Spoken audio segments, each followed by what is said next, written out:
آج پلوشا کا اس کے اسکول میں پہلا دن تھا۔ پلوشا کے والد ابراہیم صاحب فوج میں تعینات تھے۔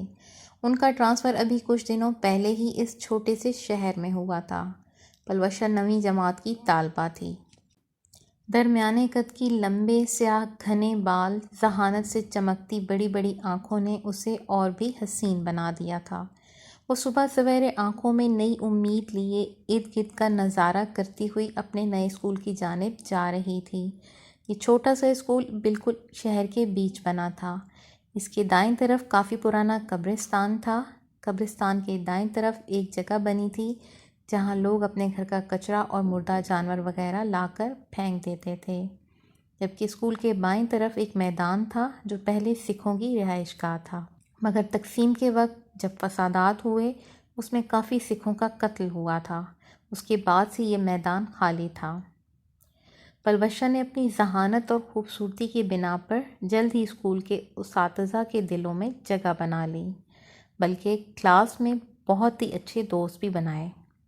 ہر کوئی اس کے اچھے اخلاق کی وجہ سے اس کی جانب دوستی کا ہاتھ بڑھاتا تھا۔ ٹیچر نے بھی اسے مانیٹر بنا دیا تھا۔ کلاس کی مانیٹر ہونے کی حیثیت سے بہت ساری ذمہ داریاں اس پر آ گئی تھیں جنہیں وہ بخوبی ادا کر رہی تھی۔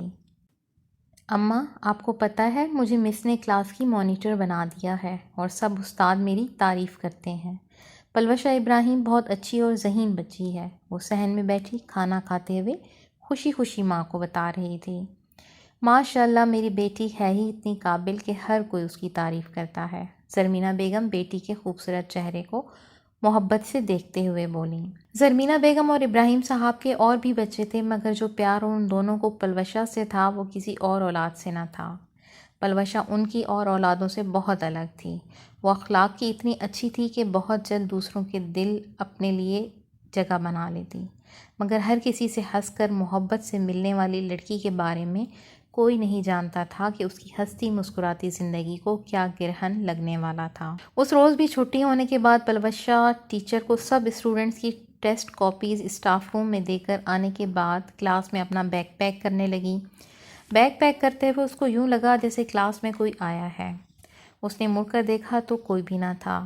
اس بات کو اپنا وہم سمجھ کر دوبارہ سے بیگ پیک کرنے لگی، مگر اچانک سے دروازے کی جانب بڑھی کہ کوئی سایہ کلاس کے دروازے کے سامنے سے تیزی سے گزرا۔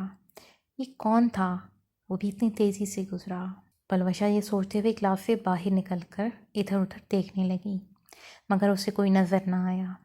اب یہ روز کا معمول بن گیا کہ چھٹی کے بعد کبھی اسے کوئی سفید لباس میں تیزی سے گزرتا نظر آتا، کبھی خالی کلاس میں کرسی کھسکانے کی آواز پر وہ چونک جاتی، کلاس کا دروازہ کوئی زور سے بند کرتا کہ وہ ڈر کر اچھل جاتی، اور یہ سب اس کے ساتھ تب ہوتا جب چھٹی ہو جاتی، یعنی وہ اکیلی ہوتی۔ اب پلوشا کو ڈر لگنے لگا تھا۔ بابا، پتہ نہیں میرے ساتھ کیا ہو رہا ہے، ایسا لگتا ہے کوئی اسکول میں مجھے اکیلا دیکھ کر ڈرانے کی اور تنگ کرنے کی کوشش کرتا ہے۔ پلوشا رات ابراہیم صاحب کے پاس بیٹھی ان باتوں کا ذکر کرنے لگی۔ بیٹا، یہ سب تمہارا وہم ہے، ورنہ دیکھ لو کتنا پرانا اسکول ہے اور کبھی ایسی کوئی شکایت نہیں آئی۔ ابراہیم صاحب بیٹی کو تسلی دیتے ہوئے بولے، بابا اسکول بہت اچھا ہے، میں اسکول کی بات نہیں کر رہی، جو میرے ساتھ ہو رہا ہے میں آپ کو وہ بتا رہی ہوں۔ دیکھو بیٹا، اچھی چیزیں تو ہر جگہ ہوتی ہیں اور بری چیزیں بھی ہیں، اور ان سے انکار ممکن ہی نہیں۔ بعض دفعہ یہ اپنا آپ ظاہر کرتی ہیں، مگر ان سے ڈرنے کی ضرورت نہیں۔ تم اشرف المخلوقات ہو، اور اللہ نے انسان کو تحفے میں کلام پاک عطا کیا ہے جو ہر ڈر، ہر پریشانی میں ہمارا معاون ساتھی ہے۔ ابراہیم صاحب بیٹی کے سر پر پیار سے ہاتھ پھیرتے ہوئے اسے سمجھانے لگے۔ موسم صبح سے ہی خراب تھا، لگ رہا تھا بہت طوفانی بارش ہونے والی ہے، اور اس روز پلوشا کا بہت ضروری ٹیسٹ تھا، ورنہ موسم کے تیور دیکھ کر اس کا دل نہیں کر رہا تھا کہ وہ اسکول جائے۔ آج اتنے برس گزر جانے کے بعد بھی پلوشا سوچتی ہے کاش وہ اس دن اسکول نہ گئی ہوتی، اس کی زندگی میں اتنا بھونچال ہی نہ آتا۔ بس یہیں سے تو پلوشا کی زندگی بدلی تھی، یا کیا فائدہ ہوا جانے کا، میں سو آئی ہی نہیں، سیما بیزار لہجے میں پلوشا سے بولی۔ ٹھیک بول رہی ہو، آج تو میرا دل بھی نہ تھا آنے کا، دیکھو کتنے کم بچے آئے ہیں، ہم ہی پاگل تھے جو آ گئے اس موسم میں۔ پلوشا کھڑکی سے باہر برستی طوفانی بارش کو فکر مندی سے دیکھتے ہوئے بولی۔ مجھے تو فکر ہو رہی ہے پلوشا، ہم گھر کیسے جائیں گے، کیونکہ جس راستے سے ہم گھر جاتے ہیں ادھر سے تو گزر بھی نہیں سکتے، آج اتنا پانی ہے وہاں پر۔ اچھا چلو دیکھتے ہیں نکل کر۔ پلوشا اس کا ہاتھ پکڑ کر اسکول سے باہر لے آئی۔ آج ہم ایسا کرتے ہیں، میدان کی طرف سے چلتے ہیں گھر کے لیے، ادھر سے ہم پھر آسانی سے گھر جا سکتے ہیں، پلوشا سوچتے ہوئے بولی۔ مگر پلوشا ادھر سے کوئی نہیں گزرتا، سیما خوفزدہ لہجے میں پلوشا کو دیکھتے ہوئے بولی۔ ارے یار کچھ نہیں ہوتا، چلو نا۔ سیما کا ہاتھ پکڑ کر اتنی تیز بارش میں میدان کی طرف چل دی۔ میدان سے گزرتے ہوئے ایک سرد سی لہر تھی جو پلوشا کو اپنی ریڑھ کی ہڈی میں اترتی محسوس ہوئی۔ کیسی ہو پلوشا، کیسی ہو پلوشا کی سرگوشی اسے کانوں میں صاف سنائی دی۔ اس نے گھبرا کر اپنے اطراف میں دیکھا، وہاں کوئی بھی نہ تھا۔ اب پلوشا پر گھبراہٹ طاری ہو گئی۔ وہ سیما کا ہاتھ پکڑ کر تیز تیز قدموں سے گھر کی جانب روانہ رہی۔ گھر آنے کے بعد پلوشا پر ایک عجیب سی کیفیت تھی جسے وہ سمجھ نہ پا رہی تھی۔ رات کے کسی پہر اس کی آنکھ کھلی تو اس کو سردی کا احساس ہونے لگا۔ وہ ابھی یہ سوچ ہی رہی تھی کہ ابھی اٹھ کر چادر لیتی ہوں کہ اچانک اس کی پھر سے آنکھ لگ گئی۔ مگر اسے پھر کچھ عجیب سا احساس ہونے لگا اور اس کی آنکھ کھلی تو اس نے دیکھا کہ اس کے اوپر سفید چادر پڑی ہوئی ہے۔ یہ دیکھ کر وہ ڈر گئی۔ یہ کس نے اڑائی مجھے؟ یہ تو ہمارے گھر کی چادر نہیں ہے۔ وہ چادر کو بغور دیکھتے ہوئے بولی اور ڈر کر دور پھینک دی چادر۔ پھر اس کو نیند آ گئی اور جب صبح بیدار ہوئی تو وہ چادر کمرے سے غائب تھی۔ اس روز کلاس میں پلوشا کو اپنی طبیعت ٹھیک نہیں لگ رہی تھی، نہ ہی اس کا پڑھنے کو دل کر رہا تھا۔ وہ اسکول میں سارا وقت غائب دماغی سے رہی۔ چھٹی کے وقت کلاس بند کرتے ہوئے اس کی نظر اندر کلاس میں پڑی تو دہشت سے اس کی آنکھیں پھٹ گئیں۔ اندر کلاس میں 3 عورتیں سفید لباس میں کھڑی پلوشا کی جانب دیکھ کر مسکرا رہی تھیں۔ ان 3 عورتوں میں سے ایک جوان 2 عورتوں کے درمیان کھڑی تھی۔ وہ عورت نہایت حسین تھی۔ آ جاؤ پلوشا، وہ عورت پلوشا کو دیکھتے ہوئے اپنی جانب اشارہ کرتے ہوئے بولی۔ پلوشا چیخ مار کر وہاں سے بھاگی۔ گھر پہنچ کر اسے سردی لگتی رہی اور رات تک اس کو کافی تیز بخار ہو گیا۔ کیسی طبیعت ہے تمہاری؟ نیند کے انتظار میں آنکھیں بند کیے لیٹی پلوشا کو لگا کوئی اس پر جھکا ہوا ہے۔ اس نے بے ساختہ آنکھیں کھولیں تو وہی عورت اس کے سامنے کھڑی تھی۔ اس کا تو جیسے سانس رک گیا۔ کون ہو تم؟ کیا چاہتی ہو؟ پلوشا اٹھ کر لرزتے لہجے میں بولی۔ اس کا جسم سوکھے پتے کی طرح سے لرز رہا تھا۔ میرا نام مہذیب ہے، میں مصر کی رہنے والی ہوں۔ تم نے مجھے جن 2 عورتوں کے ساتھ دیکھا وہ میری سہیلیاں ہیں، گیتا اور سریتا، جو پہلے اس میدان میں سکھوں کی رہائش گاہ تھی وہاں رہتی تھیں، مگر فسادات کے دوران ان کے گلے کاٹ دیے گئے تھے۔ پلوشا پھٹی پھٹی آنکھوں سے خوف سے اسے دیکھنے لگی۔ اور تم؟ پلوشا نے سوکھے لبوں پر زبان پھیرتے ہوئے لرزتے لہجے میں پوچھا۔ میں رمل کی جادوگرنی تھی، وہاں پر جادو کی استاد مانی جاتی تھی۔ 200 سال پہلے میں بھی زندہ لوگوں میں شمار ہوتی تھی۔ مہذیب کی اس بات پر پلوشا بے ہوش ہو گئی تھی۔ کیا ہو گیا میری بچی کو بار بار بے ہوش ہو جاتی ہے؟ سرمینا بیگم روتے ہوئے بیٹی کا ماتھا چومتے ہوئے بولیں۔ ڈاکٹر تو بول رہا ہے اس دن بارش میں زیادہ بھیگنے کی وجہ سے شدید بخار ہو گیا تھا، تم فکر نہ کرو، ابراہیم صاحب بیوی کو تسلی دیتے ہوئے بولے۔ گزشتہ 2 ہفتوں سے پلوشا اسکول نہیں گئی تھی۔ اب جو وہ اسکول گئی تو سبھی اساتذہ اور دوست اس کی خیریت پوچھ رہے تھے، مگر وہ چپ تھی۔ یہ بات سیما نے بھی محسوس کی تھی۔ اس کے اندر ایک سرد مہری تھی۔ مہذیب اس رات ایک بار پھر پلوشا کے پاس آ گئی تھی۔ پلوشا اس کو دیکھتی ہی رہ گئی۔ وہ تھی ہی اس قدر حسین، شفاف رنگت جن پر گلابیاں بکھری تھیں، کانچ کی طرح نیلی چمکتی آنکھیں، گڑیا جیسے بال، مصری لباس، لمبی سی خوبصورت میکسی بازو میں بند، اس پر خوبصورت پتھر نصب تھا۔ پتھر پر سانپ کی شبیہ تھی اور ایسا ہی اس کے گلے میں دل کی شیپ کا ایک لاکٹ تھا اور اس لاکٹ میں سانپ کی شبیہ تھی۔ پلوشا کو اس سے خوف محسوس نہ ہوا تھا، وہ اس کے حسن کے سحر میں کھو گئی تھی۔ پلوشا، کیا یہ اچھا نہیں کہ تم مجھ سے دوستی کر لو؟ تم میرے ساتھ کو قبول کر لو، مہذیب اس کا چہرہ دیکھتے ہوئے سرد لہجے میں بولی۔ تم مجھ سے دوستی کیوں کرنا چاہتی ہو؟ پلوشا بے اختیار پوچھ بیٹھی۔ اور اس رات کے بعد ایک عجیب بات دیکھی گئی کہ جو کام گھنٹوں میں کرنے کے ہوتے تھے پلوشا منٹوں میں کر دیتی۔ اب اسکول میں وہ گمسم رہتی، کسی سے کوئی بات زیادہ نہ کرتی۔ اس کے رویے کی بنا پر آہستہ آہستہ سب اس سے دور ہو گئے تھے۔ گھر میں بھی یہ عالم ہو گیا تھا کہ اگر وہ کمرے میں بیٹھی ہے تو دن سے رات ہو جاتی ہے، ایسا لگتا ہے جیسے پلوشا کو اندھیرے سے محبت ہو گئی ہو۔ وہ اب ہر وقت کمرے میں اندھیرا کیے رکھتی۔ پلوشا کی ان حرکات اور معاملات کو سب سے پہلے ابراہیم صاحب نے نوٹ کیا۔ وہ پہلی بار اپنی بیٹی کو ان حرکات و سکنات کو لے کر فکر مند ہوئے، ورنہ تو ابھی تک وہ ابراہیم صاحب کے جاتے ہی ماں زیب آ گئی اور پلوشا کے برابر بیٹھتے ہوئے بولی، آج رات میں تمہیں کہیں لے کر جاؤں گی، تم مجھے چھوڑ کیوں نہیں دیتی ہو؟ میری زندگی کیوں عذاب کر دی ہے تم نے؟ پلوشا چیخ کر بولی، چھوڑوں گی تو اب میں تمہیں کبھی نہیں۔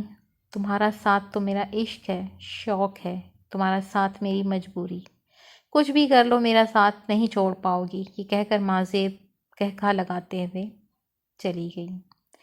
اب چلو میرے ساتھ، اور ہاتھ پکڑ کر بولی، کہاں لے کر جا رہی ہو؟ پلوشا خوفزدہ ہو کر بولی۔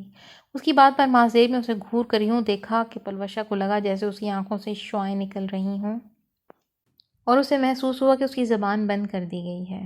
ماں زیب پلوشا کا ہاتھ پکڑ کر اسے قبرستان لے آئی تھی۔ پلوشا کو یوں لگا کہ ماں زیب اس کا ہاتھ پکڑ کر چل نہیں رہی بلکہ ہواؤں میں اڑ رہی ہے، اور وہ دونوں بہت ہی قریب تھی قبرستان کے۔ اب تم آنکھیں بند کر لو، ماں زیب کہتے ہی پلوشا نے اپنی آنکھیں بند کر لیں۔ ذرا دیر بعد اس نے ماں زیب کے کہنے پر اپنی آنکھوں کو کھولا تو خود کو احرام مصر کے اطراف میں پایا۔ آؤ میرے ساتھ، وہ اسے ساتھ لے کر مقبرے کی سیڑھیاں اترنے لگی۔ اندر نیچے جا کر پلوشا کو یوں لگا جیسے کسی اور ہی دنیا میں آ گئی ہو۔ یہاں مرد و خواتین مصری لباس زیب تن کیے ادھر سے ادھر گھوم رہے تھے۔ میں تم لوگوں کو اپنی دوست سے ملوانے لائی ہوں۔ ماں زیب وہاں موجود لوگوں سے مخاطب ہوئی۔ اس کے مخاطب کرنے پر سب پلوشا کی جانب متوجہ ہوئے اور اسے خوش آمدید کہنے لگے۔ تم اپنی دوست کو بھی ہمیشہ کے لیے یہاں پر لے آؤ، ایک مصری عورت نے پلوشا کو دیکھتے ہوئے ماں زیب سے کہا۔ ہاں بہت جلد لاؤں گی، ماں زیب پلوشا کا ہاتھ زور سے دباتے ہوئے بولی اور پھر واپس پلٹ گئی۔ تھوڑی ہی دیر بعد پلوشا نے خود کو قبرستان میں پایا اور پھر گھر پر۔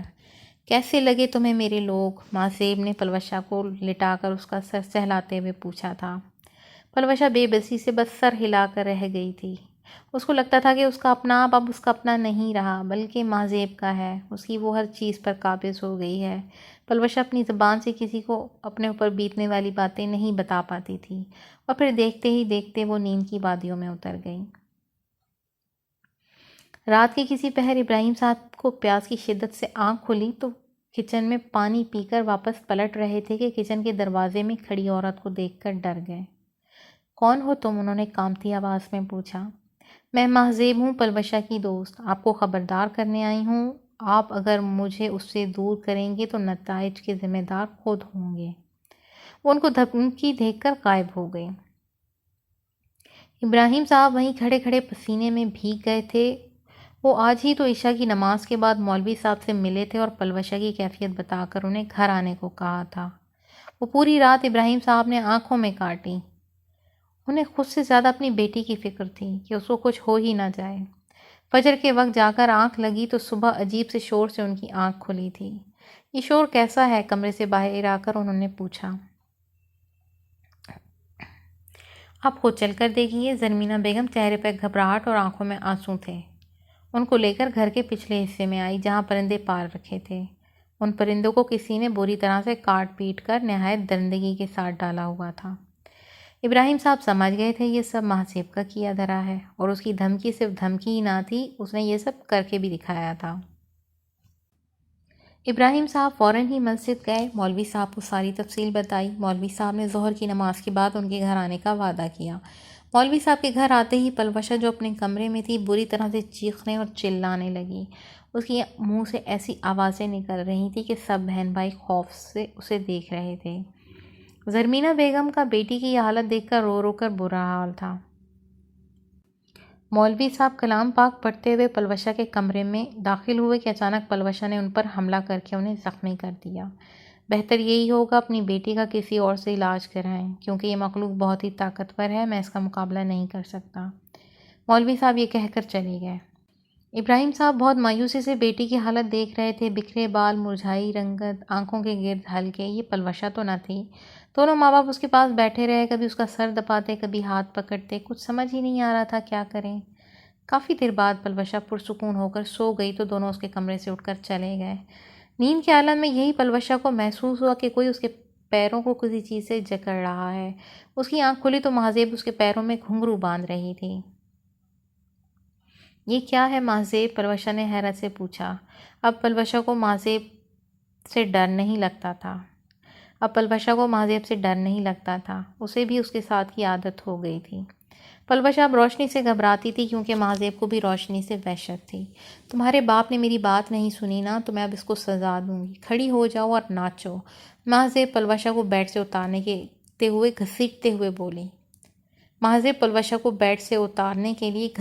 ہوئے بولی۔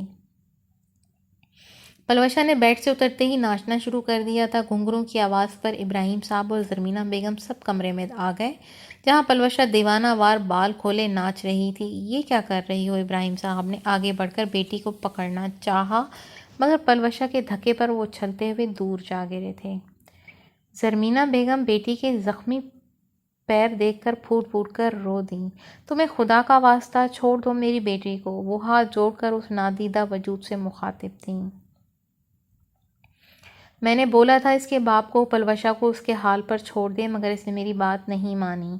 پلوشا کے اندر سے کسی عورت کی آواز ابھری۔ اچھا ٹھیک ہے، مجھے تمہاری بات منظور ہے مگر تم میری بیٹی کو اذیت نہ دو۔ ابراہیم صاحب کے بولتے ہی پلوشا وہیں زمین پر غش کھا کر گر گئی تھی۔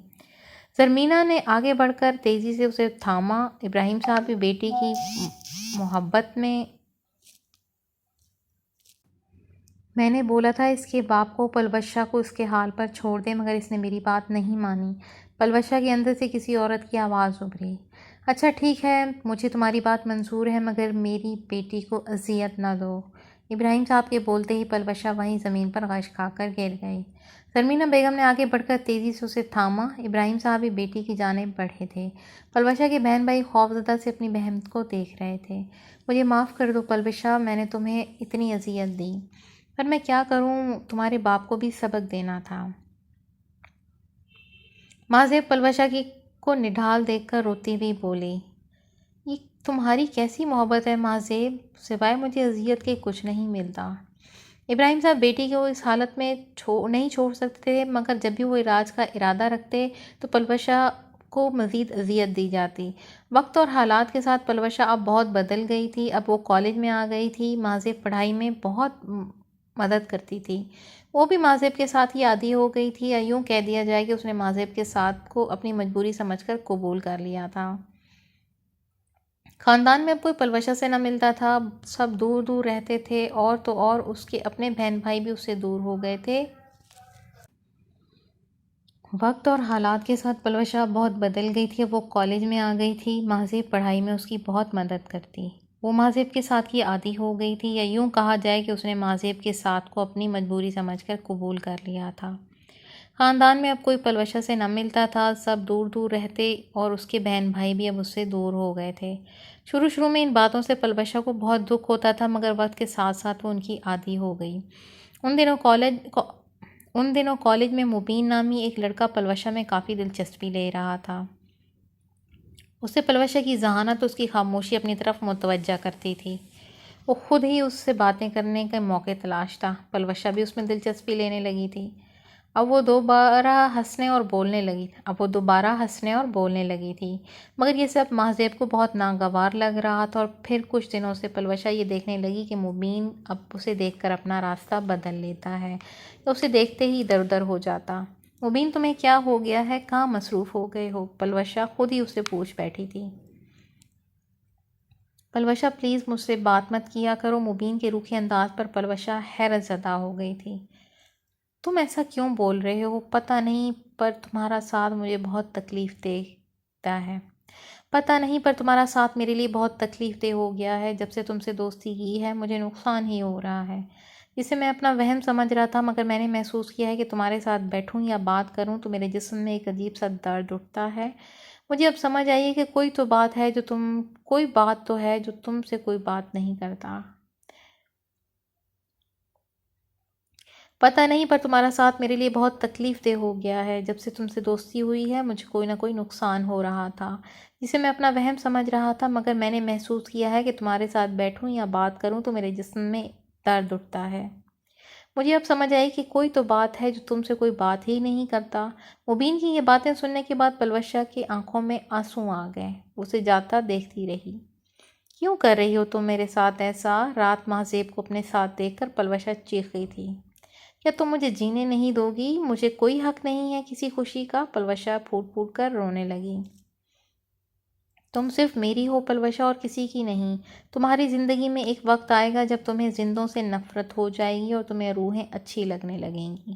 تم کو مرے ہوئے لوگ دیکھنا بھی اچھا لگے گا۔